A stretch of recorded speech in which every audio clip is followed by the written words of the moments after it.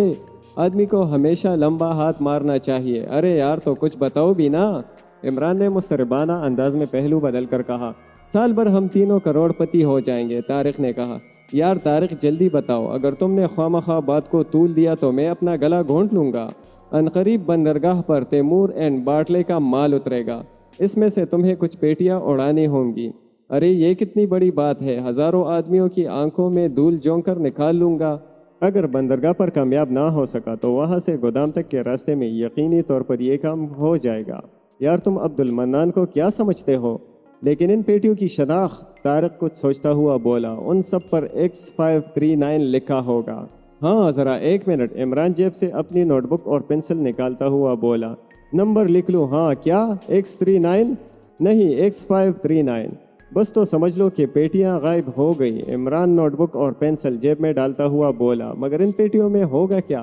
ان میں سانپوں کی کھالیں نہیں ہوں گی۔ اچھا تو پھر کیا زندہ سانپ ہوں گے؟ عمران نے پوچھا۔ نہیں یار، یہ ابھی نہ پوچھو، بس انہیں اڑا لاؤ، پھر ہم دیکھیں گے کہ ان میں کیا ہے۔ یعنی تمہیں بھی معلوم نہیں؟ ہاں یہی سمجھ لو، تم بتانا نہیں چاہتے۔ عمران نے کہا، خیر نہ بتاؤ، میں اپنے دوستوں پر ہمیشہ اعتماد کرتا ہوں، مجھے یقین ہے کہ تم نہ جانتے ہوگے، لیکن کسی نہ کسی چیز کا شبہ ضرور ہوگا۔ کیوں، کیا غلط کہہ رہا ہوں؟ بہت کچھ ہو سکتا ہے بھائی عبد المنان، غیر قانونی طور پر برآمد کی ہوئی کوئی بھی چیز، میری مطلب یہ ہے کوئی بہت قیمتی چیز، سونا، جواہرات، مگر یہ طریقہ خطرناک ہے۔ اگر وہ پیٹیاں گم ہو جائے تو؟ ٹھیک ہے، اسے بس ایک طرح کا جوا سمجھ لو۔ وہ پیٹیاں ایسی کمپنیوں کی طرف سے بھیجی جاتی ہیں جو سانپ کی کالوں کی تجارت کرتی ہیں۔ بھلا کون سوچ سکتا ہے کہ کوئی قیمتی چیز اتنی لاپرواہی سے بھی بھیجی جا سکتی ہے؟ مگر تمہارے بیان سے تو ثابت ہوتا ہے کہ ان نمبروں کے علاوہ اور بھی مختلف نمبروں کی پیٹیاں ہوتی ہوں گی، جن میں سے مجھے صرف X539 نمبر کی پیٹیاں غائب کرنی ہوں گی۔ یقیناً تمہیں وہاں مختلف نمبروں کی پیٹیاں ملیں گی۔ یہ نمبر دراصل کھالوں کی اقسام کے ہوتے ہیں، لیکن تمہیں کیسے معلوم ہوا کہ وہی پیٹیاں گپلے والی ہیں جن پر